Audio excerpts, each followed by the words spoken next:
Boa tarde. Hoje vamos dar início ao nosso projeto Panificação Competitiva. Ele será composto por 3 dias de palestras com os seguintes temas: gestão da produção, gestão de pessoas e eficiência energética. Mas antes de começar a nossa programação, vamos falar um pouquinho sobre a nossa campanha do SESI Cidadania. No estado do Rio, são cerca de 2.600.000 pessoas que vivem com apenas R$ 89 por mês e estão sem... Vamos dar início ao nosso projeto... Que vivem com apenas R$ 89 por mês e estão sem o básico para comer. Essas pessoas encontram-se em situação de alta vulnerabilidade em função da pandemia. Reforçando o nosso papel de agente de transformação, a Firjan SESI se uniu a empresários fluminenses e alguns parceiros está empenhada neste movimento solidário e urgente. Temos como nossos parceiros para juntar milhões de pessoas que atravessam esse período sem dignidade. Então, o SESI Cidadania contra a Fome, em parceria com a União Rio, Viva Rio, SOS Favela e Caminhão da Misericórdia, vai arrecadar doações e alimentos para pessoas em situação de fome e pobreza extrema no estado do Rio.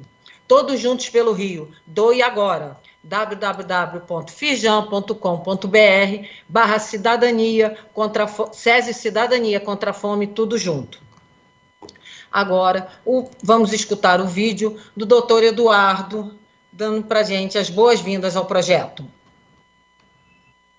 O projeto visa ampliar a competitividade da indústria panificadora do estado do Rio de Janeiro, através da capacitação intensa de seus acionistas, sócios, gestores, trazendo informações, conhecimento e instrumentos para compreender e agir diante das mutações aceleradas nos hábitos e padrões de consumo da população, nas tecnologias de produção e na digitalização dos processos de compra de insumos, vendas e administrativos financeiros.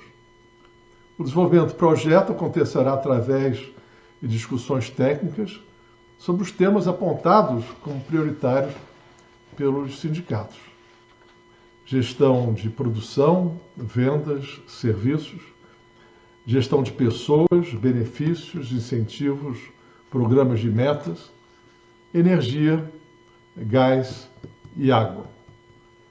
Os temas serão desenvolvidos através de palestras, de pessoas externas também, e com isso nós imaginamos agregar valor aos empresários do setor no Rio de Janeiro. Eu desejo a todos bom proveito desse projeto. Muito obrigado. Agora eu passo a palavra a Fernanda Hipólito, presidente do Sindicato do Rio Mais Pão e vice-presidente da Firjan. Fernanda. Boa tarde a todos. É um prazer enorme estar dedicando essa live a todo o setor de panificação, os empresários, amigos. Quero dar as boas-vindas a todos os participantes que estão realmente querendo mudar e transformar o setor de panificação. É muito importante frisar que, em meio a esse caos que estamos vivendo, tanto nós, Rio Mais Pão, quanto a Firjan, estamos pensando no desenvolvimento e no crescimento do setor de panificação. E juntos nós viemos há 6 meses achando novos temas e os temas que são maiores deficientes e no gargalo que hoje causam os maiores transtornos do panificador. Eu tenho absoluta certeza que isso vai dar um crescimento e desenvolvimento para o setor.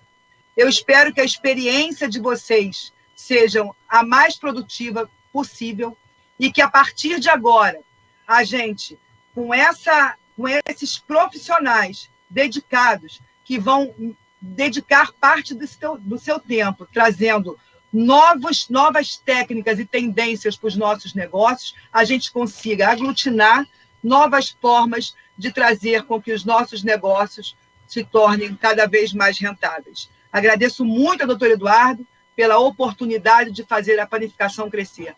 Agradeço muito a Márcia Louça e a todo o corpo técnico da Firjan. E vamos que essa agora é a melhor experiência possível para a panificação. Sejam bem-vindos e vamos com tudo. Obrigada, Fernanda. Você é uma querida e sabe que o Rio Mais Pão está sempre conosco, e sempre quando a gente pensa em fazer projetos para panificação, todos vocês estão sempre juntos e é muito bem-vindo, e espero que seja um sucesso e que todos gostem. Hoje, como eu falei, na realidade são 3 dias de palestra, hoje são o nosso primeiro dia. E hoje nós teremos 3 palestrantes. Miriam Marques, que é a nossa gerente geral de gente da Firjan, Maria Rita Barbosa, que é advogada da Firjan, e Rodrigo Barreto, gerente do Jurídico e Tributário da Firjan. Vamos começar a nossa palestra de hoje pela Miriam Marques. Miriam, é contigo agora. Boa tarde, obrigada, Márcia, boa tarde a todos. Fernanda, é pura emoção, né? E é bom te rever aqui, né? Pena que eu não consigo ver todos, né? Quanto tempo que eu não falo com todo o setor de panificação, mas é muito gratificante estar podendo aqui passar um pouco de um conhecimento e de um apoio que a gente possa fazer no futuro, né? Então, eu vou falar um pouquinho sobre a questão de gestão de pessoas, né? E aí eu tenho uma apresentação aqui, vou apresentar rapidamente, mas, claro, a gente está à disposição para debates e depois qualquer outro aprofundamento, né? Acho que o Rodrigo está aqui para botar a apresentação. Rodrigo, você pode colocar? Legal, pode passar. A gente já começa com a nossa emoção, né? Não tem coisa melhor que um pão, não importa o tipo de pão, não tem. E isso mexe com as emoções das pessoas, né? Assim, a minha grande experiência era sempre tomar um café da manhã todos os dias da escola com meu pai na padaria, né? Então, essa experiência não tem igual, né? Então, a gente falou assim, vamos botar aqui porque faz parte mesmo de todo o nosso processo e é isso que nos faz feliz, né?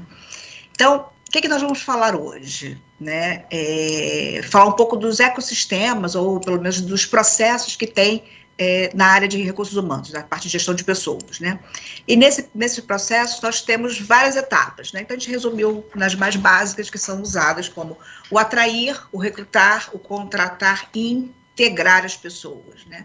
A parte da remuneração, de desenvolvimento e do gerenciamento de performance, do cuidar e valorizar, que isso está muito em voga hoje em dia, porque é o que tem sido ponto-alvo alto de todas as empresas, o comunicar, engajar, e também o item que é o desconectar, porque até a saída, ela é importante que seja muito bem definida e feita, né? Eu vou falar um pouquinho lá na frente para vocês. Bom, pode passar. Mas, antes de falar do hoje, eu vou falar um pouquinho do futuro bem rapidinho, e aí o próximo slide está falando um pouco das habilidades do futuro, né? São as habilidades que estão acontecendo, as megas tendências, né? Então, a gente está falando sobre a mobilidade urbana como mudou, e o que isso tem a ver, no caso, para o setor? Com o home office, muitas... o mercado local deu o seu valor maior, porque as pessoas estão em casa, estão usando mais o mercado local, né? A padaria, enfim, a sua confeitaria, e isso também é legal. Então, essa mobilidade também ajudou em alguns pontos. Tem os avanços tecnológicos, a gente já está aí há bastante tempo com alguns avanços. A diversidade tem sido uma temática que tem movimentado muito todo mundo sobre isso, né? E a saúde mental. Lógico que a saúde mental já é uma coisa, já há mais tempo, ela é um índice alto no nosso mercado mundial e Brasil já tem tempo, só que com a pandemia eu acho que esse mito foi deixando de ficar tão preocupante, as pessoas estão falando mal, e eu acho que é um ponto que a gente tem que reforçar e vou mostrar aqui na frente. Novos modelos, né, e vínculos de trabalho, a gente está aqui com a Maria Rita e o Rodrigo, depois eles podem detalhar, mas, sim, eu tenho por CLT, mas como também tenho por MEI, por várias formas de contratar, sempre dependendo da empresa qual é melhor para ela e para o trabalhador. E as mudanças do trabalho, que a gente sabe que estão mudando as profissões e dizem que a expectativa até 2025 vão mudar as profissões, né? E hoje nem sabemos quais que virão na frente. Então, nós pegamos aqui as habilidades que elas têm mudado, né?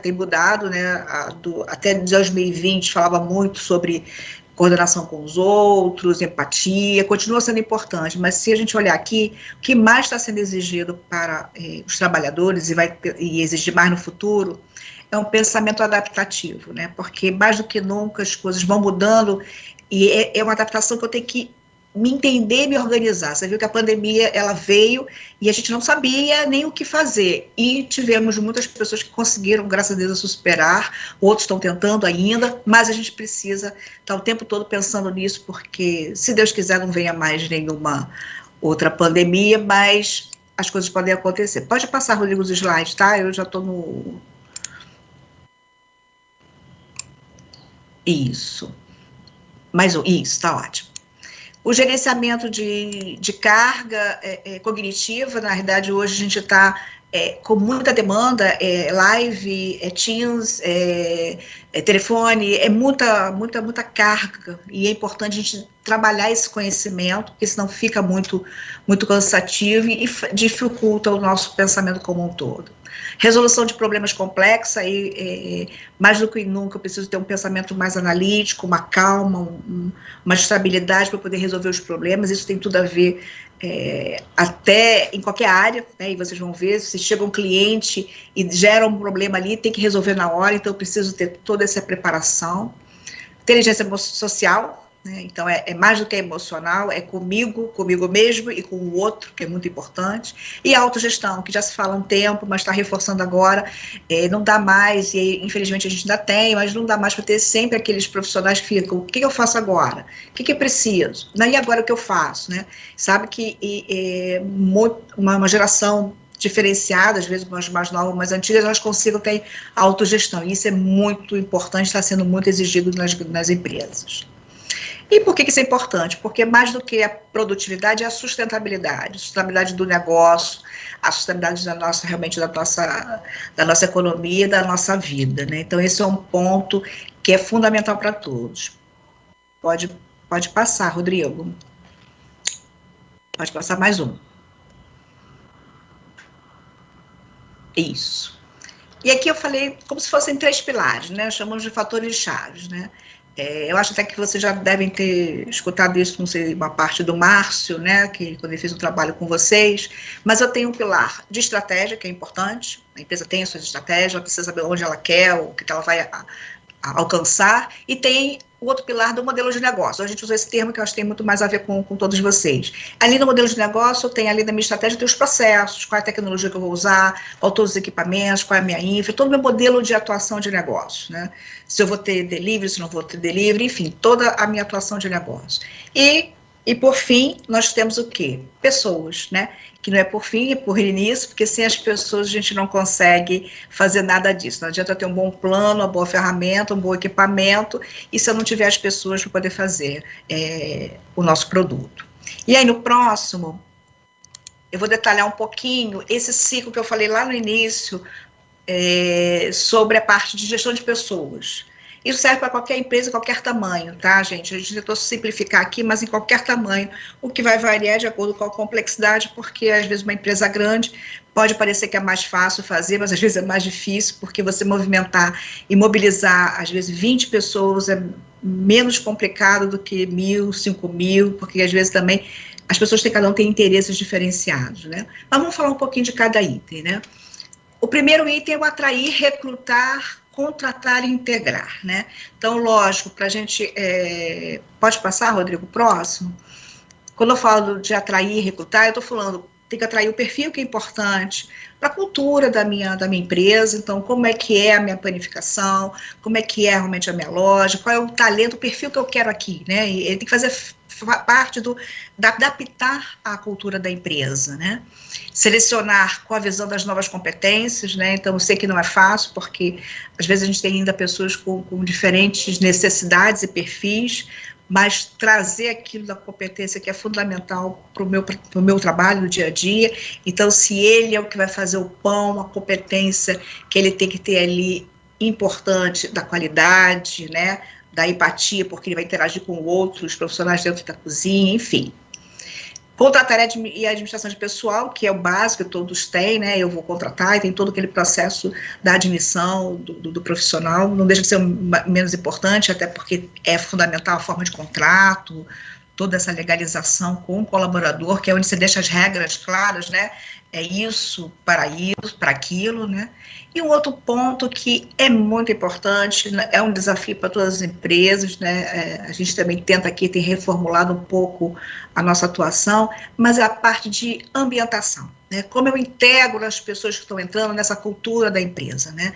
Então, é fundamental mostrar, porque quando ele entra, ele tem que perceber o seguinte, olha, a minha panificação, eu quero isso, brilho nos olhos, porque o cliente entra aqui, ele vem por uma história, ele vem porque ele curte, ele quer conversar, mas ele vai consumir, ele vai comer e vai sair feliz e satisfeito. Enfim, cada um tem que saber bem como ambientar essa pessoa para ela já entrar no primeiro dia, ou os primeiros dias, ela entender, é isso que realmente eu quero da empresa. Porque senão a gente passa só a parte mais básica de uma empresa, a empresa funciona assim, assim, assado, e esquece de mexer na emoção, no que realmente as pessoas precisam para poder vibrar o seu dia a dia do trabalho, né? Porque quando a gente fala de pessoas, está falando de emoção, de sentimento, não tem como, né? E aí no próximo bloco, né, o próximo slide, a gente focou aqui o desenvolver e gerenciar performance. Eu digo que é um ponto muito crítico e muito importante dentro das organizações, e para vocês também, bastante, né? Porque aqui a gente está falando que as empresas fazem, quais são as matrizes de habilidades e competências. Então, para quem vai fazer o pão, o que ele precisa de competência, de habilidade, para aquele que vai realmente trabalhar para arrumar, para ter o balcão ali atrativo com marketing, enfim, a gente faz sempre por função a matriz que tem de competências e habilidades importantes, porque é aquilo que você vai ter que vai facilitar a contratar a pessoa com aquele perfil e vai facilitar se desenvolver aquela pessoa naquela habilidade e competência que ela precisa ou que ela vai ter para crescer no futuro. Às vezes a pessoa entra como auxiliar e se ela vai crescer no futuro, ela tem que saber para onde ela vai, qual é a caixinha que ela vai caminhar, né? E a gente chamou de trilha de capacitação, né, que sempre é legal as pessoas saberem o que elas precisam se preparar, e aí dependendo da empresa eu vou falar sobre o negócio como um todo, focar mais numa área de operação mais para vocês é fundamental, porque na panificação, como todas as empresas, mas eu sei que vocês têm um calcanhar de Aquiles, que é o desperdício, porque eu estou trabalhando de produtos, né, materiais, e se eu usar mais, eu estou desperdiçando, se eu usar menos, eu impacto no meu produto, e isso é custo, e custo também impacta todo mundo, não só ao que é o dono da panificação, né, porque as pessoas acham que é só o dono, não, mas impacta em toda a cadeia dele, né, porque eu estou falando do colaborador que está ali, do gestor que está ali, do preço do produto, enfim. Então, é muito importante a preparação dessas pessoas, e eu sei que na parte de produção, para a área de panificação, ela precisa de um olhar bem crítico, para uma caixinha ir caminhando com a outra, para diminuir a questão de desperdício, você aumentar realmente a produtividade e a qualidade desse produto, né? E poder inovar, né? Porque a partir do momento que você tem mais tempo, você consegue criar outros produtos, como aqueles pães saborosos de doces, enfim, aí vocês vão criar, né, que botam às vezes também com outros condimentos maravilhosos, e para isso vocês precisam ter tempo e pessoas para poder estar pensando e fazendo isso. Mas também tem um outro item que é importante, além da gestão, porque aí dependendo de quem vai trabalhar ali, tem que saber da gestão, mas do atendimento. O atendimento é fundamental, ele realmente, ele atrai ou ele espelha a pessoa dali. Eu vou dar um exemplo de um lugar que a gente foi aqui no centro, eu e Carlos já tem um tempo, e tinha um lugar que tinha um biscoitinho muito gostoso, aí o rapaz falou assim para ela, não está tendo mais, porque isso foi ano passado, né? Por causa da pandemia, foi cortado aí algumas pessoas da produção, e a pessoa que fazia aquele tipo de biscoito não está mais aqui, né? Uma pena, e falou, mas eu estou dando graças a Deus que eu estou trabalhando aqui, a gente está reforçando, mas eu posso lhe oferecer outra coisa. Então ele conquista a gente nesse momento. Aí no outro dia, fomos lá, eu fui comprar um café e uma água, e a pessoa, não é essa mesma pessoa, mas uma outra, eu pedi, ela falou assim, não, a água é do outro lado. Eu falei assim, mas tem ali tinha uma janelinha, você não pode pedir ali? É do outro lado, como quem diz. Vai do outro lado, não me enche o saco, né? Aí eu falei, gente, o outro que foi tão preocupado, né, e viu que foi uma pena e está ali valorizando, aquela pessoa está afastando aquele cliente, não na parte de atendimento, né, porque era só pegar ali, pedir o outro do outro lado. Então, o atendimento é fundamental para quem trabalha com serviço, e eu sei que para vocês é muito importante. Então, não tem jeito, é igual na Disney, é treinar, treinar, treinar, treinar. né? A Disney, o pessoal fala que tem essa excelência, não é porque ela tem dinheiro agora, mas antes ela não tinha. Mas por quê? Porque é treinar, treinar, treinar. E o tempo inteiro, principalmente essa questão do atendimento e da empatia, do olhar do cliente, né? As competências socioemocionais, mais do que nunca, né? Eu digo mais do que nunca porque sempre foram importantes, mas a gente sempre tinha aquele preconceito, isso é emocional. Eu me lembro que tem uma pessoa que falava assim, essa pessoa é muito competente, mas ela não tem bom comportamento. A competência é as duas coisas. Não tem como ser bom tecnicamente e mal comportamental. Ele não é competente, né? Eu me lembro até que a presidente da Microsoft, a Tânia, uma vez aqui almoçando com a gente no evento que ela fez para a gente de Mulheres na Tecnologia, ela foi falar isso sobre um ator específico. Ela falou assim, dizem que ele é competente técnico, mas ele tem a menor habilidade para poder fazer a gestão e falar com as pessoas. Então ele não é competente. Não tem isso. A pessoa não é uma coisinha, uma ou outra, ela tem que ser o completo, né? E hoje, mais do que nunca, é fundamental para não só o atendimento, mas para a produção, né? Imagina fazer aquele pão, aquele doce, né? Fazer tudo aquilo com mais amor, você realmente está desprovido da tua angústia, da raiva de um colega, que às vezes pode acontecer, e trabalhar isso melhor, porque as emoções a gente tem que trabalhar, a gente não tem como, é trabalhar o dia a dia, né? O monitoramento é importante, o monitoramento, aí eu resgatei aqui o PDCA, porque eu sei que na área de produção, com certeza vocês usam, então a gente tem que trabalhar esse fluxo todo e treinar essas pessoas, e acompanhar e sempre mostrar, é importante que o colaborador saiba, olha, isso aqui está vendendo mais, né? Ou às vezes ele até sabe, porque ele está ali no balcão, ele sabe, ele está vendendo mais, então o cliente está gostando mais. E dá o feedback para dentro, né, da produção, ou para o gestor, enfim. Então esse monitoramento, essa comunicação é fundamental, né? A gente chamou de ciclo de gestão de desempenho, que é um outro item, porque aqui é o básico importante que tem que se ter, que é quais são o programa de meta, quais são as metas. Claro, a gente tem que ter muito cuidado com metas, porque às vezes a gente fica refém das metas e esquece que meta é algo físico que eu vou alcançar, que eu estou carregando a emoção e que eu estou trabalhando para um cliente que vai realmente comprar de novo e vai gostar mais ainda do lugar que eu trabalho. Então, a meta ela tem que ser considerada não só o numérico, mas o numérico com essa carga emocional para que as pessoas fiquem felizes de ter a meta, mesmo que seja para crescer, entendeu? Feedback é importante, por mais que a gente fale, às vezes é difícil dar sempre feedback, as pessoas sempre só acham que tem feedback quando ela escuta o que ela quer, a gente sabe que às vezes o ser humano não consegue entender, por isso que a forma de dar o feedback, ela tem que ser bem constante, né? Eu particularmente não gosto muito, a gente até às vezes usa sempre o ciclo, né? Então a cada meio ano, um ano, vai dar feedback a todo mundo, tem que ser todo dia, toda hora. Claro, infelizmente a gente tem que dizer que é um feedback, senão, e formalizar, porque senão o colaborador ele não percebe que é um feedback. Eu sempre fui assim, meu gestor sempre quando falava alguma coisa, eu falei, aquilo é um feedback para alguma coisa, algum sinal, e que eu já vou tentando requalificar aqui dentro para trabalhar melhor. Então, é um ponto fundamental, e os jovens agora, eles querem feedback assim que chegam, dá um mês já querem feedback. Essa geração nova quer isso, e é importante, né? Então, temos também que nos adequar às gerações que estão chegando aí, até para poder aprender e também ensinar com essa troca. E os dois itens que estão sendo muito trabalhados, e saiu no Fórum Mundial, está sendo em todas as discussões com as empresas, e que é legal, que é a qualificação e requalificação. Eles usam o nome em inglês, SQL, mas não importa, é qualificação e requalificação. Então, isso tem que ser constante. Agora, claro, é importante que o colaborador, ele também busque o seu, porque é muito difícil a empresa conseguir fazer tudo, né? E hoje a gente tem acesso a muita coisa importante, claro, na área de produção e gestão da planificação, como em outras empresas, a gente pode usar o Senai, né? Então, o Senai está ali para ajudar em qualificar e requalificar o dia a dia, que é importante para aquele colaborador e poder fazer vocês mais bacanas e lindos como são, tá? E o próximo bloco, né, Rodrigo, que você pode passar, é o remunerar, né?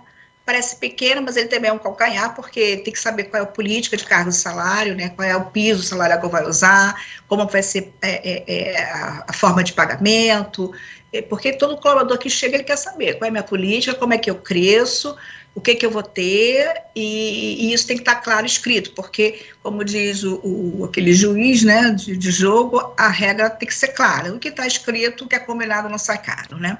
Então, é importante que tenha, uma folhinha, não importa, uma política de cargos e salários. A descrição de cargos de salário, ele é fundamental, e também não é uma coisa fácil, porque, por um lado, você quer ser mais abrangente para poder encaixar todas as necessidades, mas, por outro, você não deixar claro para o colaborador o que ele quer, né? Então, por exemplo, se você coloca alguém, contratei alguém que vai ser só atendimento. Claro, você já contratou alguém que é só atendimento, que ele já tem um perfil de relacionamento, é por isso que o perfil para quem é atendimento é relacionamento, comunicação. Aí quando você vai fazer a avaliação, a pessoa vai dizer o seguinte: poxa, mas eu superei, e às vezes ela não superou, ela faz aquilo que ela realmente precisava fazer. Então, por isso que é importante deixar claro, eu tenho percebido isso na minha jornada, que algumas pessoas acham que aquilo que ela faz bem, que é a exigência do cargo, aquilo é a superação, e não é. Né? Então, é um trabalho, por isso que é bom, às vezes, estar bem claro, bem escrito, com as suas competências, o que precisa, que aí você vai variar o atendente do padeiro. São diferentes perfis, né? E aí cada um vai saber aonde é essa superação, quando ele está claro para ele o que ele precisa ter. E, lógico, está claro nessa descrição, nessa política de cargos e salário, simples, mas que tem uma visão de trilha de desenvolvimento, porque, principalmente, as pessoas mais novas, elas querem entrar e saber para onde vão, né? Nem que seja para você aperfeiçoar e criar a sua própria planificação, não importa, mas ele quer saber onde vai crescer. O outro bloco, pode passar, Rodrigo, é o cuidar e valorizar, né? É fundamental. Hoje, então, com essa questão da pandemia, as pessoas têm sofrido muito nas suas questões emocionais e de saúde mental. Isso, saúde mental, quando a gente fala, parece que é feio, é forte, mas não é. O momento de ansiedade, depressão, tem sido índice alto no Brasil. Vou falar só do Brasil, porque é onde a gente está, né? Tem sido alto, já não era tão baixo, mas agora tem aumentado. E quando você fala que as pessoas estão muito ansiosas ou depressivas, o que acontece? Prejudica o trabalho, porque perde atenção, erra, se acidenta, não está engajado, e aí não consegue fazer, e às vezes você não entende, poxa, mas por que não está conseguindo? Não entende, você não falou aquilo, mas ela não está bem emocionalmente. Então, temos também, querendo ou não, um trabalho que nós, como empresa, temos que também olhar e trabalhar nos nossos colaboradores, porque isso impacta na nossa própria gestão e resultado, né? Então, é fundamental, por isso que eu falei, desde a entrada do profissional, como o tempo todo, está alinhando ao propósito, né, a missão da minha empresa, da minha planificação, o que eu quero alcançar com aquilo, o que eu preciso ter, o olhar do meu cliente, do atendimento, e também trabalhar o bem-estar dele como ele está, né? Porque às vezes nem todo mundo está sempre no top, né? Às vezes está menos, está mais. Então a gente tem que entender que tem os altos e baixos, mas que um segure o outro, né? Então às vezes um profissional não está bem ali, mas o auxiliar está bem, segurou o outro e vice-versa, né? Desde que no impacto macro isso acontece. É o que a gente diz que erre rápido, barato e aprenda com os erros. Isso que é importante. Não adianta você não pode errar. Eu tenho que errar rápido, né? Não posso demorar errando, e tem que ser barato, claro, e aprender com o erro para justamente não errar sobre isso de novo, né? Então, viabilizar essa oportunidade de crescimento é fundamental. E, por fim, né, o penúltimo bloco, comunicar e engajar. Eu tenho falado o tempo todo, eu acho que ele estaria transversal a todas as etapas que nós falamos, né, que é reforçar os valores, o propósito, ações de engajamento, porque engajamento não é só ele, eu conheço tudo. Engajamento é vigor, é sentimento de pertencimento. Então, aquele que está ali, no balcão, ou que está ali fazendo o produto, ou que está atendendo o telefone, está gerenciando a planificação, ele tem que ter aquele sentimento de pertencimento, né? O sentimento de dono, aquilo ali que realmente é legal, faz parte de mim, né? Então, mas para isso a gente tem que estar sempre estimulando, né, os profissionais para poder eles terem esse brilho e gostar do que estão fazendo, né? Então tem que ter uma comunicação permanente, mas com foco na experiência. Então, quando eu comecei falando aqui que, poxa, para mim a padaria é tudo de bom, porque eu todo dia ia tomar café com meu pai quando ele me levava para a escola, né, na padaria, né. Eu todo final de semana, agora eu não tenho ido porque, desculpem, né, mas eu fico com medo de ir na rua agora, eu venho só aqui na Firjan trabalhar, mas eu ia com meu marido tomar café na padaria, né? Traz um sentimento positivo, e isso você entra no lugar e você leva isso positivo. E quando você também é bem recebido e tem um produto bom, aquilo fica uma relação afetiva, e vocês sabem disso, vocês têm os clientes permanentes que estão ali o tempo todo e divulgando, né? Então, é um ponto principal, mas que tem que fazer a cada dia. E, por fim, o desconectar tem sido falado ultimamente e é importante. O profissional sai da nossa empresa. Tem gente que fala, tem que ter a retenção de profissional. Eu concordo com o Márcio Fernandes, que foi um presidente da Electro Neoenergia. Ele dizia, não, eu não concordo com a retenção, porque a retenção eu tenho que obrigar a pessoa a ficar aqui, seja porque ela quer ganhar mais, e aí para a empresa também não é bom, porque paga mais e aumenta demais o custo e não está realmente resolvendo. Não é reter, a pessoa tem que ficar se ela gosta, mas se ela quer ir embora, que ela leve o melhor da nossa empresa, né? Então, aquele que sair, seja por uma demissão voluntária que ele pediu, ou porque se aposentou, porque eu tive que desligar, essa experiência é importante ser positiva, salvo o maior juízo se tiver alguma coisa muito crítica, né? Aí a gente sabe que justa causa são outros problemas. Mas quando não, a gente precisa fazer essa experiência menos dolorosa, porque a pessoa sai daqui, ela vai virar um cliente nosso, ela vai virar um parceiro nosso, e ela leva a imagem da nossa empresa para o outro, né? Então, a gente tem tido muito esse cuidado. Então, ano passado, quando tiveram algumas demissões, a gente fez recolocação, botamos aqui tudo no papel, nós mesmos fizemos, né? Escrevemos como eles poderiam procurar as vagas, a gente tentou algumas pessoas ligar e ajudar, sem custo de usar nada estratosférico, mas tentando ajudar para que as pessoas saiam daqui e falem, olha, teve que cortar, mas saiu, mas está ajudando, né? E sai com uma imagem positiva da empresa, sai com a experiência positiva da nossa empresa, né? Então, isso é que é importante. E, por fim, né, Rodrigo, bota aí o slide próximo. Eu acho que é fundamental, vocês sabem, na área de produção, vocês têm muito o que fazer, porque o desperdício, eu acho que é o que pega mais para o setor de vocês, tem que trabalhar bem o controle de insumo para processar e sair aquele melhor produto. Não é uma coisa muito fácil, mas é fundamental, por isso que é importante treinar. Vocês vão ter uma apresentação sobre Lean, se eu não me engano, que vai ter, e é fundamental porque ele dá bons resultados, então, excelentes resultados para ajudar nisso, mas não esqueça, não adianta ter tudo isso, porque, como diz o Jung, que foi um psicólogo, vocês não precisavam nem conhecê-los, mas, assim, eu gosto muito dessa colocação dele.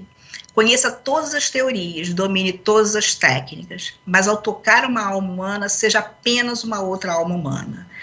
Então, isso não quer dizer que a gente tem que ser o bonzinho, apenas tem que se entender que é uma outra alma, e vamos tocar da forma que é melhor ser trabalhada. Então, não adianta ter todas as tecnologias, todas as ferramentas, se eu não souber trabalhar melhor o ser humano, porque é ele que vai executar, é ele que vai fazer a minha produção, e é ele que vai dar essas coisas maravilhosas que estão aqui atrás, que são esses pães maravilhosos. Eu sei se vocês estão outras coisas, mas eu sou louca por pão, então não tem jeito, eu coloco aqui o pão mesmo, aí é o meu sentimento.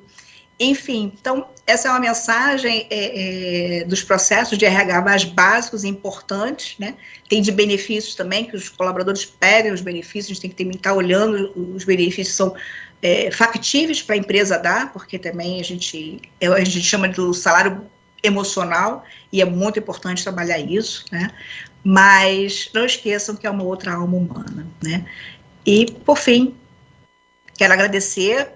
Outro slide, Rodrigo, eu tenho meus contatos, eu vou deixar com Marta, com todo mundo, claro, e o que precisar, lógico, eu estou à disposição aqui para a gente depois tirar as dúvidas, mas também qualquer aprofundamento, troca de práticas, a gente está à disposição, eu estou com a equipe aqui na nossa vídeo também, a gente está à disposição depois para responder perguntas, tá, gente? E estou com saudade de ver vocês, mas vi Fernanda, já estou feliz aqui que ela representa e manda um beijo para todos aqui. Márcia, com você agora, Márcia, obrigada, querida. Obrigado, Miriam. Assim, a sua palestra foi fantástica, e quando você mostrava aqui e falava, eu só ia me deliciando com as suas palavras, e quanto às fotos dos pães, eu sou mais, se você é suspeito, eu sou mais ainda para falar. Entendeu? Então, assim, eu sou a número 2, porque vamos deixar o presidente do sindicato, então eu sou a 2 e a 3 somos aqui empatadas, vamos dizer 2 e 2, porque assim, é demais. Muito obrigado mais uma vez, eu acho que ajudou muito, e qualquer coisa que eles tenham, perguntas, ao final a gente passará para você. Perfeito. Agora eu chamo a Maria Rita, que vai estar conosco também, esclarecendo um pouquinho sobre as medidas que estão aí nesse tempo de pandemia. São muitas as dúvidas e ela vai tentar nos auxiliar um pouquinho. Maria Rita, agora é com você. Oi, boa tarde, Márcia, boa tarde a todos, tudo bom? Entrei para a fila do pão também, que eu amo um pãozinho, gente. Então, hoje eu vou falar um pouquinho, de uma forma mais objetiva, até mesmo pelo tempo, sobre os pontos mais relevantes das medidas provisórias que foram publicadas no dia 28 de abril. Diante do agravamento do cenário e das incertezas econômicas, foi essencial a publicação da MP 1045 e 1046, que nada mais é que a reedição da medida provisória 927 e 936, que foi convertida em lei, na Lei 14.020, no ano passado, só que com algumas alterações, algumas novidades com relação às do ano passado. Eu agora vou apresentar, Rodrigo, se puder colocar a apresentação, por favor. Primeiramente, falaremos sobre o benefício emergencial. Pode passar, por favor, também. Apareceu. O benefício emergencial é uma prestação que é paga mensalmente pelo governo para todos aqueles empregados que tiveram seu contrato suspenso ou reduzido. A base de cálculo desse benefício vai ser o que o empregado teria direito se entrasse no seguro-desemprego. O pagamento desse benefício se dará 30 dias a partir da celebração do acordo, desde que a empresa comunique o Ministério da Economia no prazo de 10 dias. Caso a empresa não cumpra esse prazo de 10 dias, ela ficará responsável pelo pagamento daquela remuneração, inclusive dos encargos sociais. Então, é muito importante que a empresa se atente a esse prazo de 10 dias para comunicar ao Ministério da Economia após pactuar o acordo de redução ou de suspensão do contrato de trabalho. Não faz uso ao benefício emergencial o empregado intermitente que tem um contrato de trabalho intermitente, aposentados, quem está por auxílio-doença, salário maternidade, seguro-desemprego ou benefício de qualificação. Agora falaremos sobre a redução. Pode passar, Rodrigo. Então, a redução. A medida trouxe essa possibilidade do empregador negociar com seu funcionário ou com o sindicato laboral a redução da jornada e do salário proporcionalmente. O empregador poderá acordar essa redução pelo prazo de até 120 dias, desde que ele comunique o seu empregado com pelo menos 2 dias de antecedência e respeite sempre o salário mínimo hora do empregado. Temos 2 formas de fazer essa pactuação dessa redução. Podemos fazer pelo acordo individual, que é a empresa com o funcionário diretamente, ou via negociação coletiva, que seria o acordo coletivo empresa com o sindicato laboral, ou convenção coletiva, que é o sindicato laboral com o sindicato patronal. No caso do acordo individual, eu posso fazer para todos os meus empregados se a minha redução for de 25%. Agora, se a empresa desejar fazer uma redução de 50% ou 70%, para ser acordo individual, somente para aqueles funcionários que recebam até R$ 3.300 ou salários acima de R$ 12.867,14 e que tenha diploma de nível superior. Ou seja, acordo individual para todos os empregados se for 25%. Não tendo, eu tenho que respeitar esse critério de até R$ 3.300 o salário ou recebendo acima de 2/3 da Previdência com diploma de nível superior. Lembrando que, se for feito o acordo individual, eu tenho que comunicar no prazo de 10 dias o sindicato laboral. Apenas uma comunicação e não uma concordância. Agora, se eu fizer via negociação coletiva, tanto por acordo como por convenção, eu posso fazer para todos os empregados em qualquer percentual. Eu não preciso me atentar aos percentuais que estão na medida provisória. A medida provisória traz o percentual de 25%, 50% e 70%. Se eu fizer via negociação coletiva, eu posso negociar qualquer percentual. Por exemplo, se a empresa desejar, ela pode pactuar 40%, 60%, ela não precisa ir exatamente ao que está previsto na MP com relação ao percentual. Só vai ter que observar o valor do benefício que o funcionário vai receber. Por exemplo, se o funcionário tiver uma redução de até 25%, inferior a 25%, ele não vai receber benefício algum. Agora, se a redução for igual ou maior que 25% e menor que 50%, o benefício dele vai ser de 25% do seguro-desemprego. Caso ele tenha uma redução igual ou superior a 50% e inferior a 70%, o seu benefício vai ser de 50% do seguro-desemprego. Agora, se for igual ou maior que 70%, o benefício dele vai ser 70% do seguro-desemprego. É importante que, se for uma redução com percentual diverso do que está previsto na MP, tem que observar esses percentuais do seguro-desemprego. Lembrando que os dois, tanto por acordo individual como negociação coletiva, tem que comunicar ao Ministério da Economia. A única diferença do acordo individual é que ele também tem que ser comunicado no prazo de 10 dias no sindicato laboral. Pode passar, Rodrigo. A suspensão do contrato de trabalho. O empregador também poderá fazer a suspensão do contrato de trabalho pelo mesmo prazo da redução, de até 120 dias, desde que ele comunique o funcionário também com o mínimo de 2 dias de antecedência. Lembrando que o empregador continuará tendo direito, fará jus a todos os benefícios concedidos pelo empregador aos seus empregados, exceto o vale transporte, que é para o trabalho, né? E o seu contrato vai estar suspenso, ele não vai estar exercendo nenhuma função. A suspensão do contrato de trabalho, ela pode ser setorial, ela pode ser departamental, ela não precisa ser da empresa toda, na totalidade, mas pode ser também. Também temos o critério que ela pode ser por acordo individual ou negociação coletiva. Nos casos de acordo individual, somente para os empregados com salário até 3.300 e os hipersuficientes, que são os salários acima de 12.867,14 e com diploma de superior. Nas demais hipóteses, somente se não houver redução do valor mensal antes recebido pelo empregado. Ou seja, se eu fizer a conta do benefício mais ajuda compensatória, dependendo da oferição da empresa, se ela vai ter que arcar com essa ajuda compensatória ou não, se a minha redução, se eu não tiver redução no valor mensal desse funcionário, eu posso fazer no acordo individual. Caso contrário, somente via negociação coletiva. E esse acordo individual também tem que ser comunicado no prazo de até 10 dias ao sindicato laboral. E ambos, tanto o acordo individual como via negociação coletiva, precisa ser enviado essa informação para o Ministério da Economia também, no prazo de 10 dias, para avaliar o benefício emergencial, como dito anteriormente. Se não informar nesse prazo, a empresa irá ser responsável pelo pagamento da remuneração. Pode passar. A ajuda compensatória. Não tem obrigatoriedade da empresa fornecer, conceder ajuda compensatória no caso de redução de jornada e salário e no caso da suspensão, quando a empresa, no ano calendário de 2019, teve uma receita bruta inferior a 4,8 milhões. Nesses casos, não há a obrigatoriedade de conceder essa ajuda, mas nada impede que a empresa conceda. Caso a empresa queira conceder por livre e espontânea vontade, é importante que isso conste no acordo, ou de redução ou de suspensão, qual vai ser o percentual e como vai ser essa forma dessa ajuda compensatória. Lembrando que a ajuda compensatória não tem encargos, pois ela tem natureza indenizatória.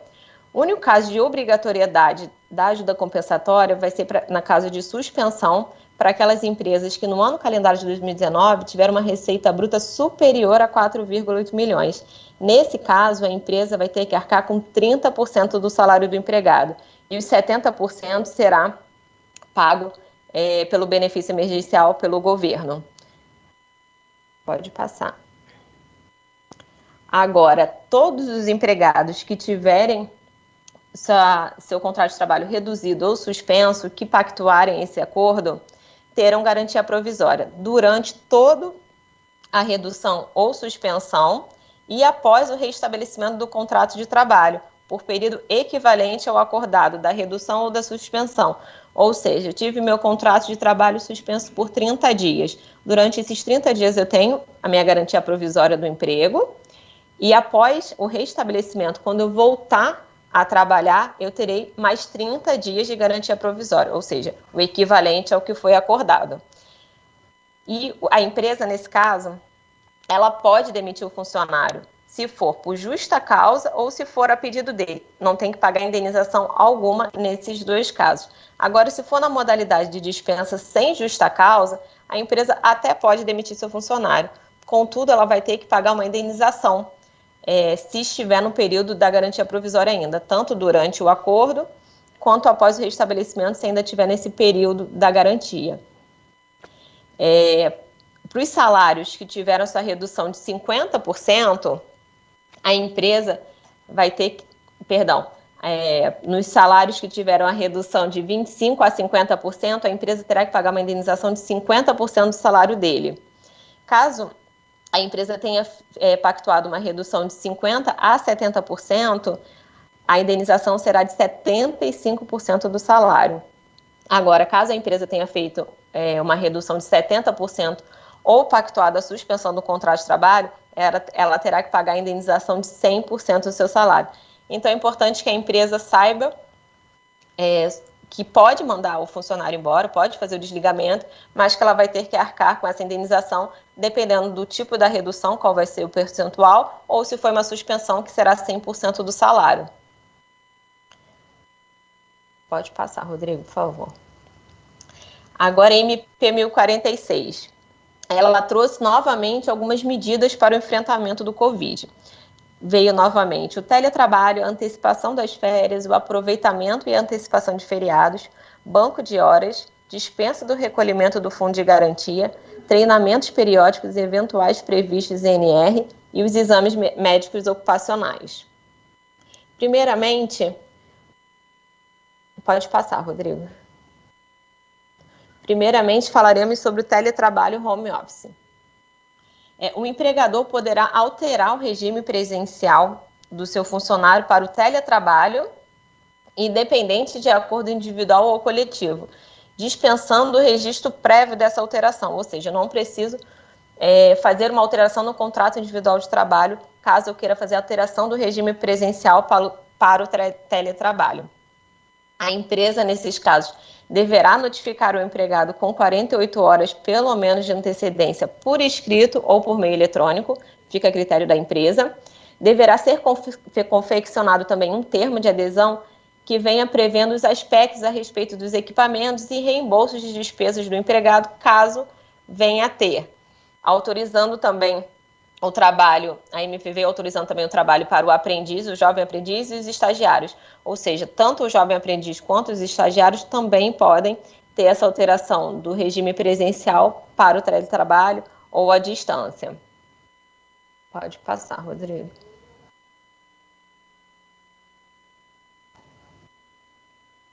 As férias. As empresas poderão antecipar as férias individuais, notificando sempre o empregado também com antecedência de 48 horas, tanto por escrito como por meio eletrônico, como também poderão o empregado e o empregador negociar a antecipação de períodos futuros de férias mediante acordo individual escrito. Ou seja, antecipar as férias individuais é sempre quando o período aquisitivo já está completo. Negociar a antecipação de períodos futuros de férias é quando esse período ainda não se completou, mas isso pode ser negociado e antecipado. Sem problema algum, a medida já vem prevendo essas questões. Agora, com relação ao pagamento, o pagamento adicional de 1/3 das férias poderá ser após a sua concessão e tendo que ser pago até o dia 20 de dezembro, que é quando é o prazo máximo para o nosso 13º também. O empregador poderá pagar as férias até o 5º dia útil do mês subsequente ao início do gozo das férias. Em caso de demissão, haverá a quitação das férias juntamente com as verbas rescisórias, resilitórias. Agora, a conversão de 1/3 das férias em abono pecuniário estará sujeita à concordância do empregador. Ou seja, se o empregador não quiser converter 1/3 em abono pecuniário, ele não precisa. É um critério do empregador, podendo também ser pago até o dia 20 de dezembro, caso o empregador concorde com o abono. Pode passar, Rodrigo, por favor. Os feriados. Os feriados federais, estaduais, distritais e municipais, incluindo os religiosos, poderão ser antecipados, tendo como intuito que os empregados laborem nos dias que seriam destinados aos feriados, compensando as horas não trabalhadas. Então, eu posso antecipar tanto os feriados civis, né, os feriados federais, estaduais, distritais e municipais, como esses religiosos. Preciso avisar o meu funcionário 48 horas de antecedência, e esses feriados também poderão ser utilizados para banco de horas. A antecipação de feriados é unilateral, ela não precisa da concordância do funcionário, ou seja, o empregador que vai decidir se ele quer ou não antecipar esses feriados. Pode passar, Rodrigo.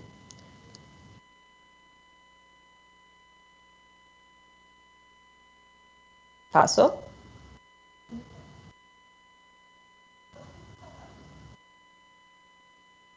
Eu caí?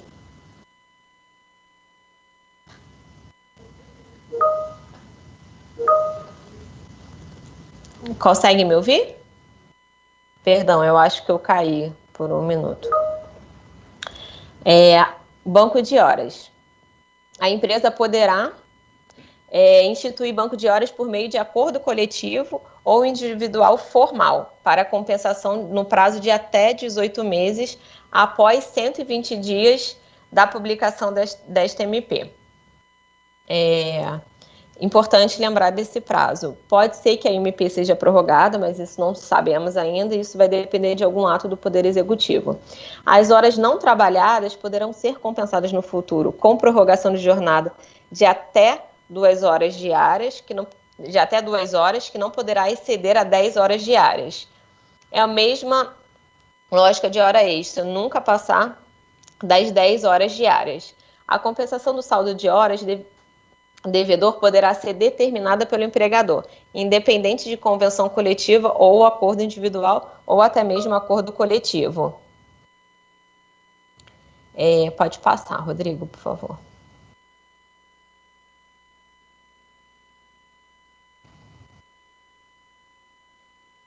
Passou?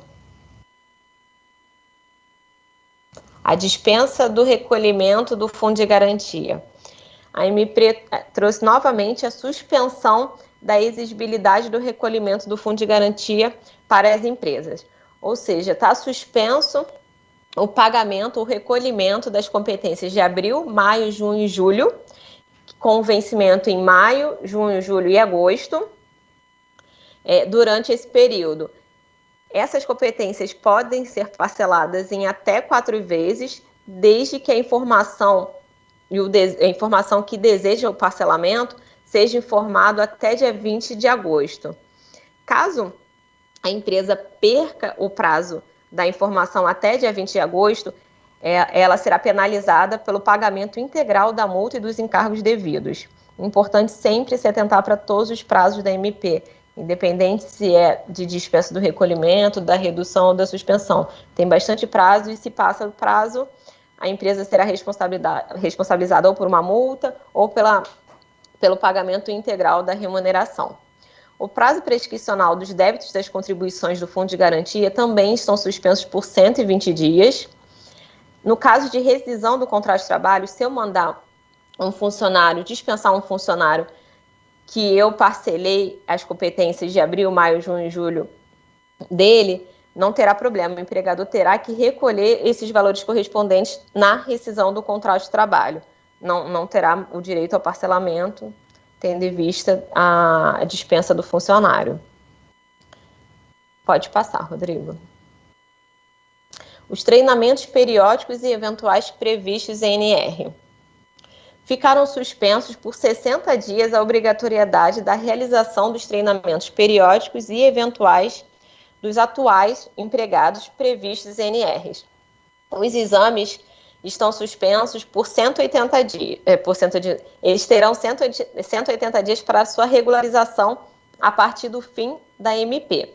Ou seja, eu estou com a realização de todos os meus treinamentos suspensos por 60 dias, mas que terei que fazer após a MP. Fica autorizada a realização de reuniões das Comissões Internas de Prevenção de Acidentes, que é a CIPA, está autorizado também a realização do processo eleitoral da CIPA, de forma virtual, ou seja, continuará tendo as eleições na CIPA sem problema algum, que a gente estava com muito problema antes da outra MP, e agora poderá ser feito de forma virtual, com a utilização de tecnologia e comunicação. Por fim, pode passar, Rodrigo. Por fim, os exames médicos ocupacionais. Fica suspensa a obrigatoriedade de realização dos exames médicos ocupacionais, clínicos e complementares dos trabalhadores que estiverem em regime de teletrabalho, trabalho remoto ou à distância. Só estão suspensas a obrigatoriedade desses exames para os funcionários que estão em casa em teletrabalho. Os trabalhadores que estão em regime presencial poderão realizar o exame em até 180 dias após o vencimento do seu exame. Permanecem obrigatórios os exames demissionais, exceto para aqueles que têm um exame médico ocupacional mais recente, tendo sido realizado há menos de 180 dias. Ou seja, se eu quiser dispensar um funcionário e esse funcionário tiver um exame ocupacional há 90 dias atrás, eu estou dispensado de fazer meu exame demissional para ele. Os exames suspensos terão 120 dias para sua regularização. Fica mantida a obrigatoriedade de realização de exames ocupacionais aos trabalhadores da área de saúde e das áreas auxiliares em efetivo exercício em ambiente hospitalar, que esse não vem ao caso para a gente, né, na categoria de panificação. É isso, eu agradeço a todos, espero ter ajudado um pouco, foi uma forma bem objetiva, tentei ser o mais clara possível, até mesmo pelo tempo, estamos à disposição para o que vocês precisarem, qualquer pergunta, e fica com você, Márcia. Maria Rita, obrigado, foi esclarecedor, eu acho que assim, com certeza vão ter dúvidas, porque por mais que seja, não é o nosso dia a dia, né? A gente na panificação, como você mencionou, micro e pequeno empresários, acho que ajuda muita coisa, mas acho que ainda tem dúvidas e tendo aqui ao final perguntas, passaremos para você. Agora vamos ao Rodrigo. Rodrigo vai vir com a parte tributarista aí para também tentar nos ajudar um pouco. É contigo, Rodrigo. Boa tarde, Márcia, obrigado.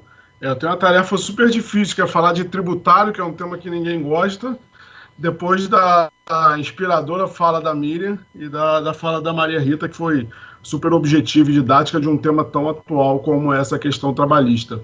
Então eu organizei aqui, eu vou dividir com vocês a minha apresentação. Eu organizei a apresentação de uma forma que a gente pudesse falar de temas tributários que trouxessem, de fato, um resultado, um impacto no resultado das empresas, considerando principalmente que boa parte delas, se não a sua grande maioria, está no Simples Nacional. Então, eu vou falar de 3 temas. O primeiro deles é a prorrogação do Simples Nacional.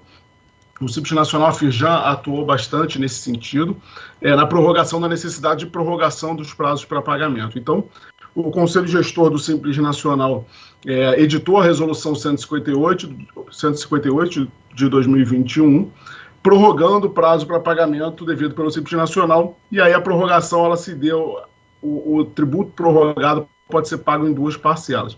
Então, o período de apuração que foi em março de 2021, com vencimento em 20 de abril, ele foi prorrogado para o dia 20 de julho, a primeira cota, e 20 de agosto, a segunda. Em relação ao período de apuração de abril, com vencimento agora em 20 de maio, a primeira parcela pode ser paga no dia 20 de setembro e a segunda em 20 de outubro. E, por fim, em relação ao período de apuração de maio, com vencimento original em 21 de junho, passa a ser prorrogado para o dia 22 de novembro, a primeira parcela, e a segunda para o dia 20 de dezembro. Então, a gente sabe que essa medida dá um alívio de fluxo de caixa para a Firjan. A gente discutiu a questão da possibilidade de concessão de um regime de parcelamento para o Simples Nacional, para que esse valor que vai ser acumulado lá na frente possa ser diluído. A outra prorrogação foi em relação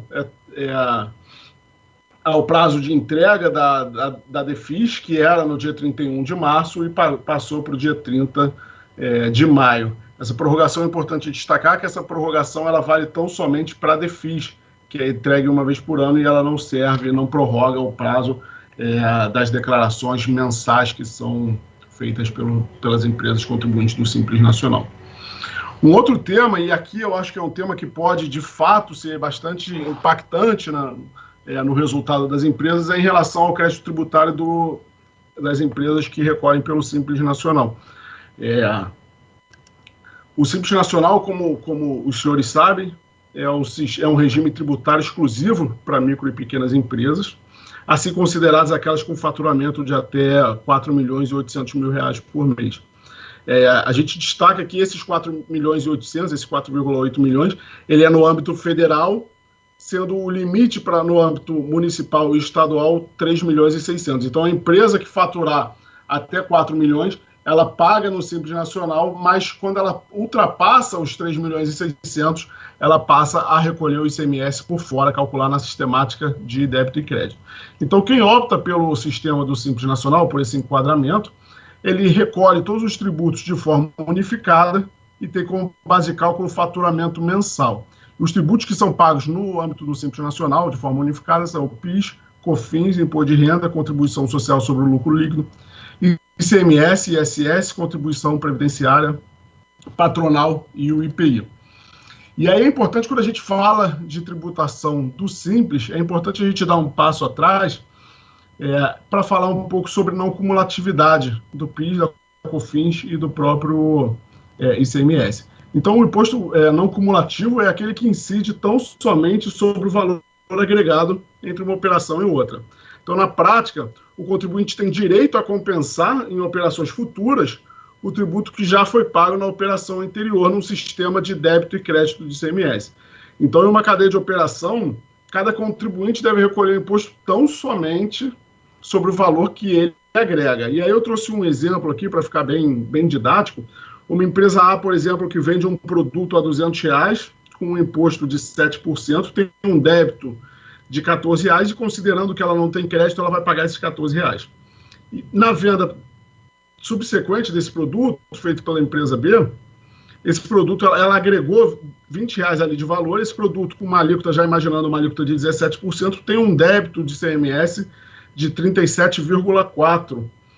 Só que ela não paga esse 37,4% porque, como a gente falou, como o imposto é não cumulativo, ela tem direito a compensar o crédito na operação anterior. Então, ela compensa o crédito de 34% e resta para pagar tão somente R$ 23,40. Então, nesse quadro, no final do slide, a gente consegue ver que o valor total na cadeia é de 37,4%, mas cada empresa, cada elo dessa cadeia, paga o ICMS sobre o valor que agrega na produção. Então, essa é a sistemática de não cumulatividade, mas para a gente pensar em Simples Nacional, e principalmente nos direitos de crédito que as empresas poderiam ter, é importante a gente destacar duas formas de tributação que impactam um pouco essa questão. A primeira delas é o ICMS devido por substituição tributária. A substituição tributária ela tem previsão no artigo 150, parágrafo 7º da Constituição Federal, que estabelece que a lei poderá atribuir ao sujeito passivo da obrigação tributária a condição de responsável pelo pagamento de imposto ou contribuição, cujo fato gerador deve ocorrer em momento posterior. Então, eu fiz aqui um gráfico para tentar explicar um pouco de forma didática, a gente pensar que, na verdade, a substituição tributária, o que ela faz é tentar simplificar o trabalho da fiscalização. Então, pensando que uma indústria, numa cadeia normal, uma indústria vende para 2 ou 3 distribuidores, aqui no exemplo, os distribuidores vendem já para dezenas de varejistas e esses varejistas vendem para milhares de contribuintes finais. A operação normal de ICMS tem fato gerador de ICMS em todas essas saídas da indústria, do distribuidor, do varejista, e a fiscalização teria que olhar cada uma dessas operações. Então, o que ele faz, o que a lei determina antecipa para o primeiro o pagamento de toda a cadeia subsequente. Então, a indústria, por exemplo, para ela fazer o pagamento de toda a cadeia, o governo dá para ela, fornece para ela qual seria a margem de valor agregado, então ela sabe que lá na ponta, por uma pesquisa, o leite, por exemplo, é vendido a um determinado valor e a indústria, já presumindo aquele valor de venda final, ela paga antecipadamente o tributo de toda a cadeia. Então, É importante lembrar mais uma vez, o ICMS substituição tributária, ele é recolhido pela indústria, mas ele é recolhido por toda a cadeia, né? Ele incide sobre toda a cadeia. O PIS e COFINS tem a tributação monofásica, ela se aproxima um pouco do conceito da substituição tributária na prática, tem algumas questões jurídicas diferentes. O regime monofásico de PIS e COFINS é um mecanismo em que a indústria, ou que ela é equiparada, é responsável por recolher o tributo de toda a cadeia produtiva. Mas aqui, ao contrário do ICMS, em que cada elo desse teria uma tributação de ICMS, e a indústria só recolhe antecipadamente, nesse caso a indústria tem uma tributação concentrada, uma alíquota majorada, e a partir daquela operação, todas elas têm a alíquota zero de PIS e COFINS. E por que isso é importante? Porque se a gente considerar que a panificadora é um varejista e que ela recolhe tributo no Simples Nacional, que dentro dele tem o PIS e COFINS e o ICMS, quando a gente fala em substituição tributária ou regime monofásico de PIS e COFINS, permitir que o Simples Nacional tribute normalmente um varejista, a gente está tendo uma bitributação, porque, como já falado aqui, a tributação desses produtos foi feita na etapa anterior na indústria. Então, o que diz a Lei Complementar 123, que trata sobre o Simples Nacional? O artigo 18 trata da forma de pagamento, de cálculo de pagamento do Simples, e ele diz lá no parágrafo 4º que o contribuinte deverá segregar também as receitas, decorrente de operações ou prestações sujeitas à tributação concentrada em uma única etapa monofásica, bem como em relação ao ICMS. E aí, no parágrafo 12, ele diz que na apuração do montante devido, serão consideradas as reduções relativas aos tributos já recolhidos ou sobre os quais tenha havido tributação monofásica, isenção ou redução. Então, nessa mesma linha, teve uma solução de consulta da DISIT, órgão da Receita Federal, sobre a questão de bebidas frias que estão sujeitas ao regime monofásico de PIS e COFINS, e ela deixa bem clara essa solução de consulta, que não obstante a receita da venda desse produto por pessoa varejista, sujeita-se à alíquota zero da contribuição para o PIS e COFINS, inclusive no caso de pessoa jurídica ser optante pelo Simples Nacional. Então, essa solução de consulta, ela reforça aquilo já disposto na lei, no sentido de que, havendo regime monofásico, estando sujeito à operação do varejista numa situação normal à alíquota zero, não há que se falar em cobrar tributo novamente dentro do Simples Nacional, sob risco da gente falar em bitributação. Então, no cálculo do Simples Nacional, devem ser segregados, como a gente viu, segregados desse cálculo, os valores referentes à venda de produtos com ICMS recolhido com substituição tributária, dos produtos sujeitos ao regime monofásico de PIS e COFINS, e também aqueles com isenção ou redução à alíquota zero. Então, aqui só para dar citar alguns exemplos de itens sujeitos à substituição tributária, que pelo menos eu imaginei que fossem vendidos por panificador. A gente está falando de bebidas, seja ela água, cerveja, refrigerante, isotônico, os laticínios, né, os leites, manteiga, creme de leite, requeijão, os snacks, cereais, que são salgadinhos, batata frita, amendoim, castanha, molhos, temperos e condimentos, como ketchup, maionese, molho de tomate, os produtos à base de trigo e farinha de trigo, que é massa, pão industrializado, bolo, biscoito, e óleos e produtos à base de carne e de peixe. Então, a salsicha, por exemplo, está sujeita também à substituição tributária. Já em relação ao regime monofásico, a gente tem, basicamente, de PIS e COFINS, a gente tem a água e o refrigerante, e como eles chamam, bebidas frias, destacando que a cerveja aí é só cerveja sem álcool, e os laticínios, que têm um regime monofásico, mas no final eles foram tributados à alíquota zero também, até para a própria indústria. Então, para trazer esse exemplo aqui, para tentar trazer um pouco de dado para esse exemplo, eu fiz aqui um exercício só para fins de imaginação mesmo, não quer dizer que seja necessariamente esse o cálculo, mas numa panificadora que tem um faturamento mensal na ordem de R$160 mil, considerando aí que 60% do faturamento dela é a fabricação própria, e 40% seria revenda de produtos. Então, eu imaginei esse meu exemplo, que 40% do que ela vende é produto daqueles que eu citei agora há pouco, como sujeitos à substituição tributária.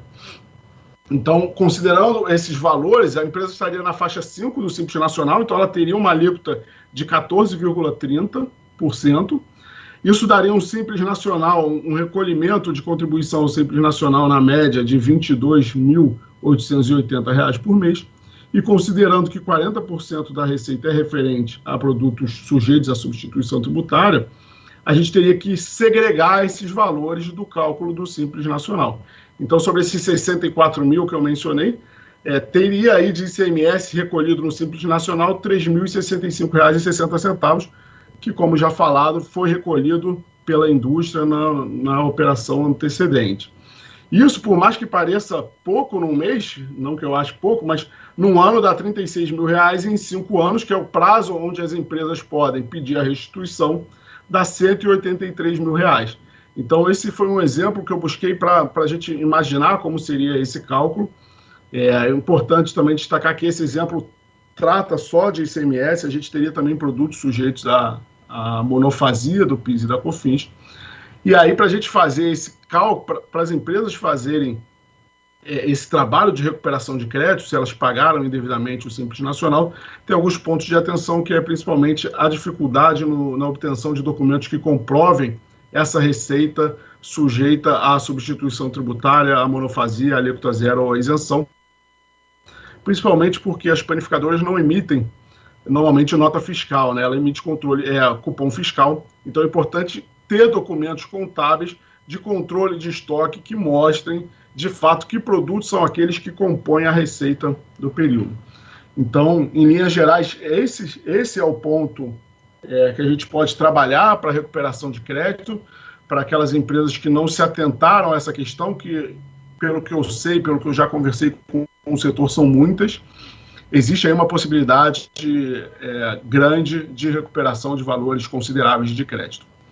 E, por fim, pensando aqui em como trazer elementos para reduzir a carga tributária e o custo das empresas, eu trouxe aqui duas discussões judiciais sobre o ICMS na incidente sobre a energia elétrica, mas que servem também para o ICMS sobre serviços de telecomunicação. O primeiro deles é a tese do ICMS, da seletividade do ICMS. Então, o ICMS na Constituição diz que o ICMS é seletivo, ou seja, ele incide, quanto mais supérfluo é o produto, mais caro é o ICMS, e quanto mais ele é essencial, mais baixo ele é. Então, a gente vai de uma alíquota de ICMS, por exemplo, de 7% para produtos da cesta básica, e quando a gente vai subindo, bebidas alcoólicas e armas de fogo, às vezes chega a 40%, justamente em razão desse princípio o princípio da seletividade.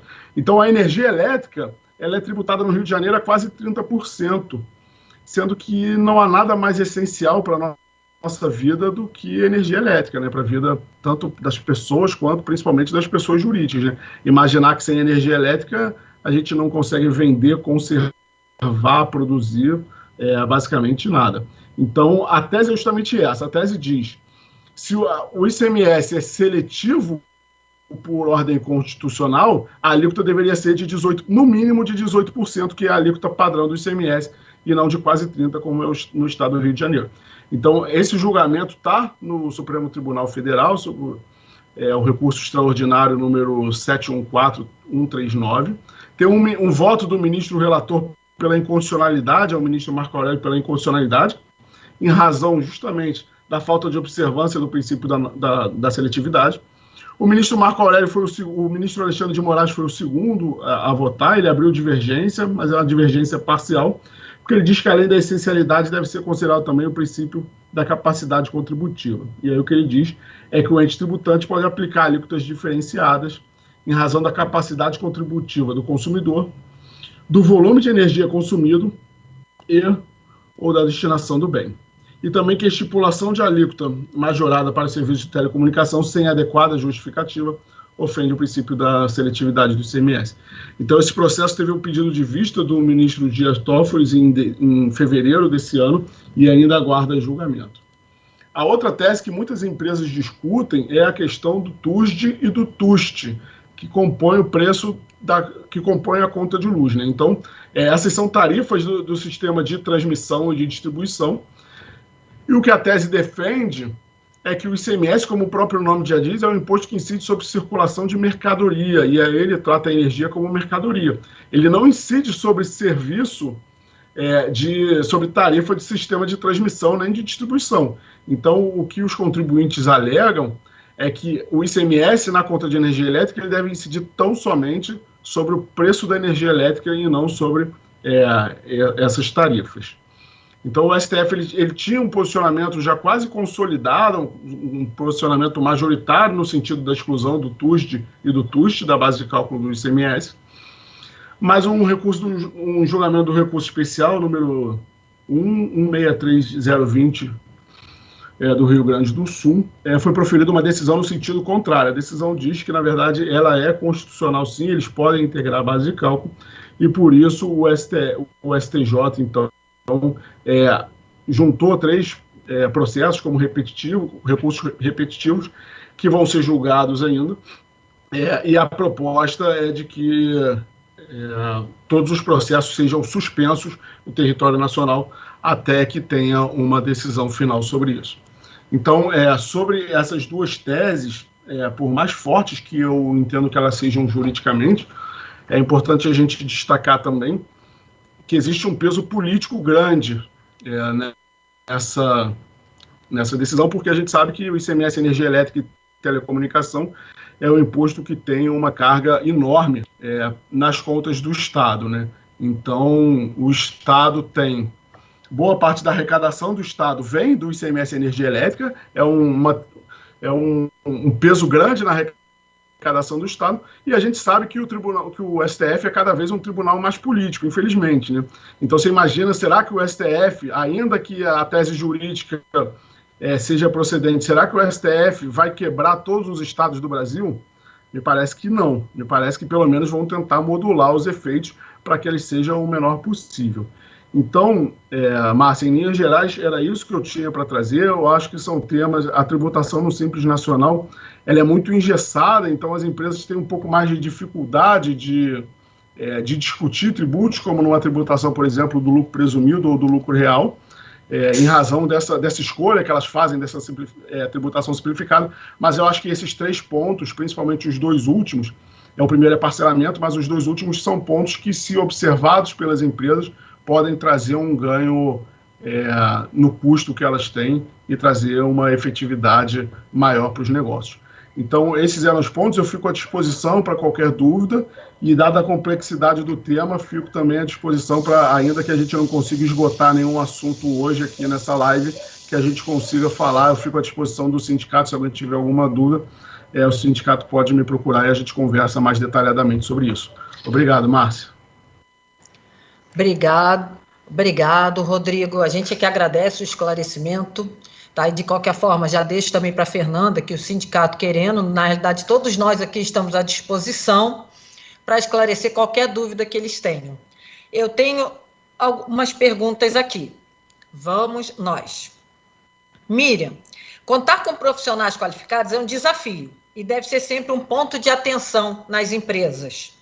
Quais as capacitações que a Firjan pode nos ofertar e mostrar para nós numa trilha de capacitação que envolva negócio, operação, gestão e atendimento? Obrigada, Márcia. Eu digo o seguinte, depois do Rodrigo, eu já digo que pessoas não é muito fácil, mas os tributos, olha, não é fácil também não, né, Fernanda? Cabeça de vocês ficam realmente desesperador, né? Não é fácil. Bom, e em relação da capacitação, a gente tem no Senai um portfólio interessante, não só na parte técnica, mas eu reforço a questão da capacitação do Lean, que eu acho que é um ponto importante no Senai e no IEL, né? O IEL tem também esse trabalho que até foi feito inicialmente com o sindicato, com a Fernanda, né, com o Márcio. Eu acho que é legal, e além de outras capacitações para atendimento, gestão, que com certeza a equipe do Senai e do IEL vão poder apoiar bastante, e que já apoia as qualificações com o nosso trabalho, né? Então, eu acho que pode só usar e explorar, porque a gente está aqui para isso. Só complementando, dentro do nosso grupo de palestras, nós vamos ter, como você já falou, uma palestra sobre Lean. Isso. Então, acho que já vai fazendo o fio da meada e no final vocês verem tudo que vocês querem, faz a listinha que o Senai, como disse a Miriam, está aqui para isso. Rita, tem uma para você aqui. Quem informa o Ministério da Economia a redução de trabalho, o empregado ou o empregador? Todas as informações, Márcia, são feitas pelo empregador, pela empresa. O empregado não faz essa informação para o Ministério da Economia através do empregador web. Vai ser a empresa, através do seu DP, seu computador. É responsabilidade da empresa. Tem mais uma para você aqui. O Rodrigo acho que ele esclareceu tanto que, assim, não surgiram dúvidas para você, Rodrigo, pelo menos por enquanto. Pode ser que depois você tenha muito mais atendimento do que você pensa. Como fica a garantia da medida provisória do ano passado, a 14.020, se eu suspender o contrato de trabalho com a nova medida provisória? Elas se cruzam, se somam, o que acontece?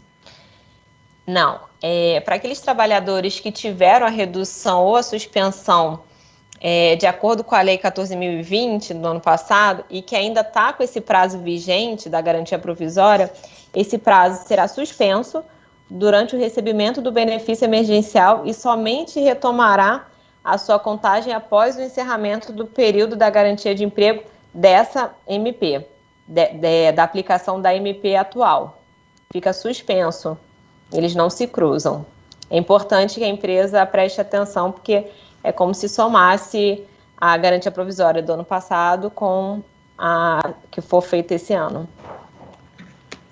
Gente, aqui por enquanto é só. Acho que as dúvidas vão acontecer, lógico e evidente. E aqui, mais uma vez, a gente diz, estamos à disposição, não só nós quatro, como todos, e a Fernanda também junto, lógico e evidente, nessa dúvida que, com certeza, como disse a Miriam, gente, é difícil, tributário é difícil, e com essa nova lei, por conta da pandemia, essa medida provisória, tudo fica mais complicado. Então, assim, as dúvidas vão acontecer, estamos aqui à disposição de vocês, o sindicato tem o nosso contato direto, então, estamos aqui para vocês, tá? Se alguém quer falar de vocês mais alguma coisa, senão eu vou caminhando, a gente já está caminhando para o final.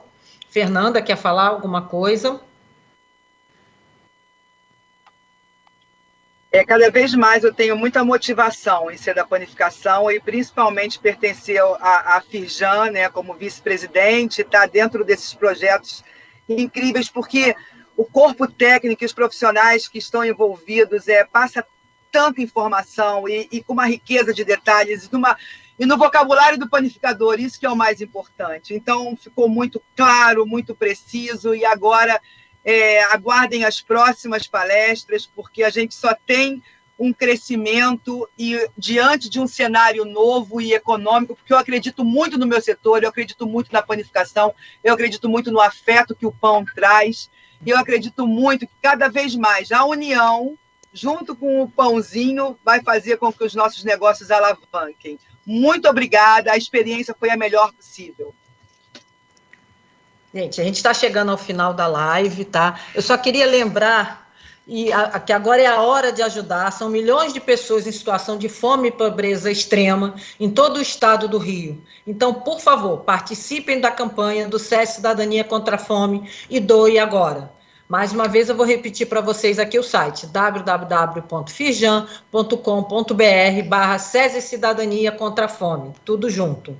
Muito obrigado pela audiência, muito obrigado pela presença de vocês, palestrantes, pela presença da Fernanda aqui. A gente só tem a agradecer e agradecer a parceria do sindicato conosco. Muito obrigado a todos vocês. Tenham uma boa tarde.